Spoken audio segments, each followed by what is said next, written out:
Sideways Stories from Wayside School, Chapter 2, Mrs. Jules. Mrs. Jules had a terribly nice face. She stood at the bottom of Wayside School and looked up. She was supposed to teach the class on the 30th story. The children on the 30th story were scared. They had never told anybody what had happened to Mrs. Gorf. They hadn't had a teacher for 3 days.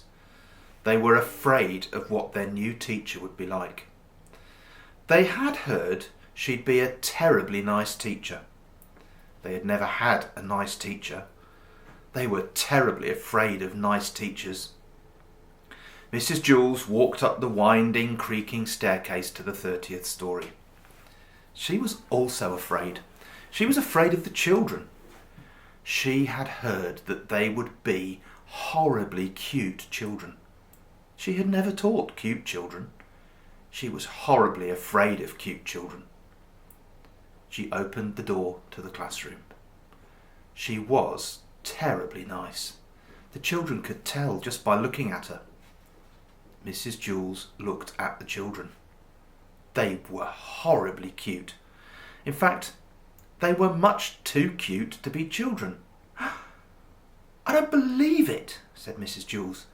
"It's a room full of monkeys." The children looked at each other. They didn't see any monkeys. This is ridiculous," said Mrs. Jules. "Just ridiculous. I walked all the way up 30 flights of stairs for nothing but a class of monkeys. What do they think I am? I'm a teacher, not a zookeeper." The children looked at her. They didn't know what to say. Todd scratched his head. Oh, I'm sorry," said Mrs. Jules. "Please don't get me wrong. I have nothing against monkeys. It's just that I was expecting children. I like monkeys. No, I really do. What? I'm sure we can play all kinds of monkey games." "What are you talking about?" asked Todd. Mrs. Jules nearly fell off her chair. "Well, what do you know? A talking monkey. Tomorrow I'll bring you a banana." "My name is Todd," said Todd. The children were flabbergasted. They all raised their hands. Oh, I'm sorry," said Mrs. Jules. "I don't have enough bananas for all of you. I didn't expect this. Next week I'll bring in a whole bunch." "I don't want a banana," said Calvin. "I'm not a monkey." "Would you like a peanut?" asked Mrs. Jules.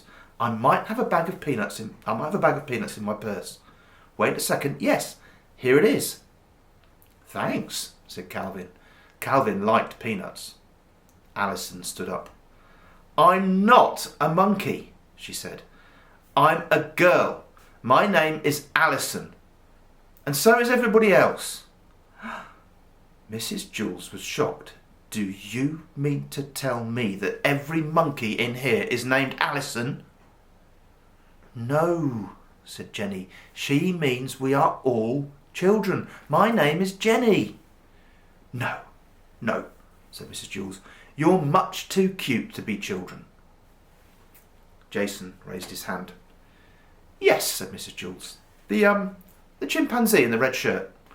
"My name is Jason," said Jason. "I'm not a chimpanzee." "You're too small to be a gorilla," said Mrs. Jules. "I'm a boy," said Jason. "You're not a monkey?" asked Mrs. Jules. "No," said Jason. "And the rest of the class? They're not monkeys either?" asked Mrs. Jules. "No," said Alison. "That is what we've been trying to tell you." "Are you sure?" asked Mrs. Jules. "We'd know if we were monkeys, wouldn't we?" asked Calvin. I don't know, said Mrs. Jules. Do monkeys know that they are monkeys?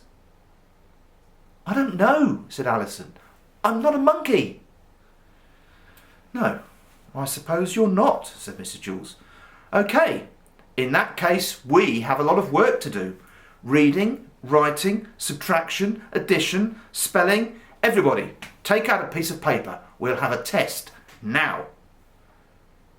Jason tapped Todd on the shoulder. He said, do you want to know something? I liked it better when she thought we were monkeys. I know, said Todd, and I guess now it means she won't bring me a banana. There will be no talking in class, said Mrs. Jules. She wrote Todd's name on the blackboard under the word discipline.